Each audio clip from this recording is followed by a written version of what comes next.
গত সপ্তাহে সরকারের হঠাৎ সামাজিক যোগাযোগ মাধ্যম নিষিদ্ধ করার সিদ্ধান্তই আন্দোলনের সূত্রপাত। সিদ্ধান্ত প্রত্যাহার হলেও ক্ষোভ থামেনি। সোমবার সবচেয়ে ভয়াবহ পরিস্থিতি তৈরি হয়। পুলিশের গুলি ও টিয়ার গ্যাসে ১৯ জন প্রাণ হারান। বিক্ষোভকারীরা একাধিক রাজনৈতিক নেতার বাড়ি এবং সরকারি দপ্তরে অগ্নিসংযোগ করে। সিংহ দরবার কমপ্লেক্স, যেখানে প্রধানমন্ত্রীর দপ্তর ও সংসদ ভবন অবস্থিত, সেটিও আগুনে ভস্মীভূত হয়। সাবেক প্রধানমন্ত্রী জলানাথ খনালের স্ত্রী রাজলক্ষ্মী মৃত্যুবরণ করেন দগ্ধ হয়ে। রাজধানী কাঠমান্ডুতে অনির্দিষ্টকালের কারফিউ জারি করে সেনা মোতায়েন করা হয়েছে। নেপালের আধুনিক রাজনীতি বরাবর রূপান্তরের সাক্ষী। রাজতন্ত্র থেকে রানা শাসন, পরে গণতন্ত্র, আবার পঞ্চায়েত ব্যবস্থা, সবই এসেছে ও গিয়েছে জন আন্দোলনের মাধ্যমে। ২০০৬ সালের আন্দোলনের পর ২০০৮-এ রাজতন্ত্রের পতন হয়।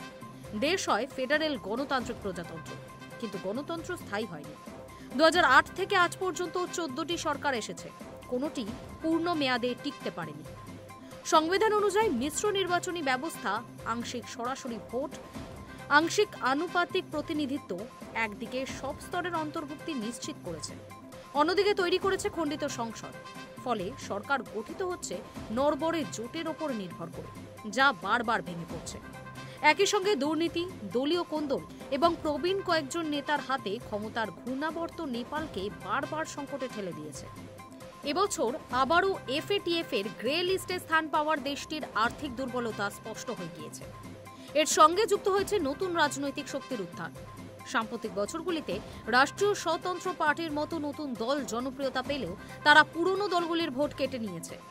এতে সংসদে স্পষ্ট সংখ্যাগরিষ্ঠতা পাওয়া প্রায় অসম্ভব হয়ে পড়ছে।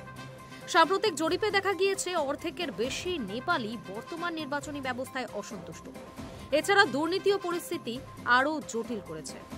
আর্থিক খাত থেকে টেলিকলম, বিভিন্ন ক্ষেত্রে উচ্চ পর্যায়ের কেলেঙ্কারি সামনে এসেছে। সমবায় সংস্থার কোটি কোটি রুপির প্রতারণা, টেলিকম খাতে অনিয়ম, সরকারি বরাদ্দে দুর্নীতি, সবই জন আস্থাকে ক্ষতিগ্রস্ত করেছে। কিন্তু বেশিরভাগ তদন্ত রাজনৈতিক প্রভাবের কারণে ধামাচাপা পড়ে যায়।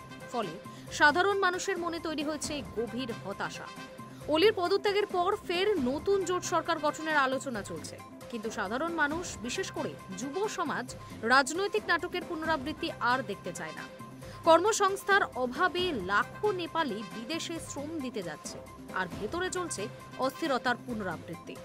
নেপালের রাজনৈতিক ইতিহাস যেন এক অন্তহীন চক্র, যেখানে স্থিতিশীলতা এখনো অধরা। Hi News network.